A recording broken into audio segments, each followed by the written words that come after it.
financial strategies for veterans. I'm Jill Horner. This is Comcast Newsmakers. With me is Paula Powers. She's Director of Housing Counseling for Credit Counseling Center. Thanks so much for being with us. You're very welcome. Let's talk about some of the challenges that veterans as well as active duty military personnel face when we talk about their finances. We're talking about everything from mortgages to bills to their financial scores. You can help with a variety of different areas, but what are some of the challenges that they face? Well, especially for our members who are being deployed, making sure their finances are handled properly while they're deployed, it's real important, and it takes a lot of strategy. Sometimes we do encourage our veterans and service members to plan ahead. If you know your monthly expense requirements are $3,000 per month, you should probably have 3 or 4 months of that set aside so you don't have to worry about it. So we're talking about planning for a deployment, having that savings set aside before you will be deployed and having a financial strategy in place. But you also say prioritize financial responsibilities. That's right. This can be key. That's right, especially if you do have a mortgage. That mortgage needs to get paid first.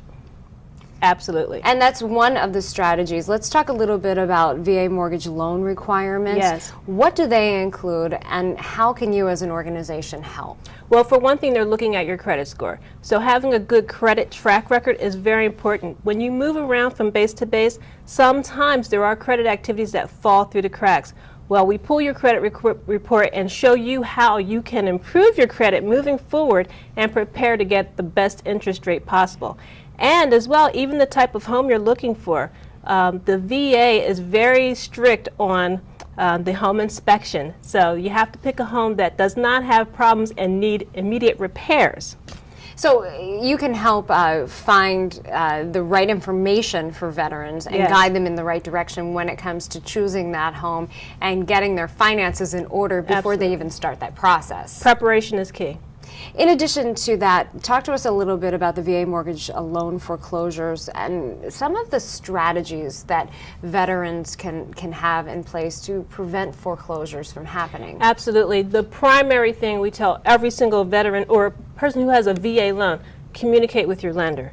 Do not stick your head in the sand. If you're in a financial pickle, go ahead and contact your lender and let them know there may be a loan modification available for you, or even a forbearance agreement or a repayment plan.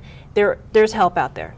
And that's the bottom line for all of this, that there may be help out there. But are there specific things that are different for veterans and for active duty military personnel than for the general population? Yes, as a matter of fact, there's special consideration given, especially if the veteran has been deployed within 6 months. And that's just one of the things to take into consideration. But for a family with a deployed loved one, a deployed spouse, it can be overwhelming financially. When someone does come home from deployment, are there situations where the finances can get tricky? Again, we've been talking pre-deployment, but what about post-deployment? That's right. There could be a change in the income. If the member's income decreases when they come back, maybe they won't have the same funds available to pay bills. So we offer assistance to do budget counseling, credit counseling. They could come in. Let's go over the routine, plain old vanilla envelope budget and see what your expense requirements are. Do you have enough coming in to manage it? And if not, then we start chopping expenses. How can we eliminate some of these expenses? So it's reorganizing. All right, and making those financial priorities happen for veterans and for military personnel. Thanks so much for being with us. Thank you. We've been talking with Paula Powers. I'm Jill Horner.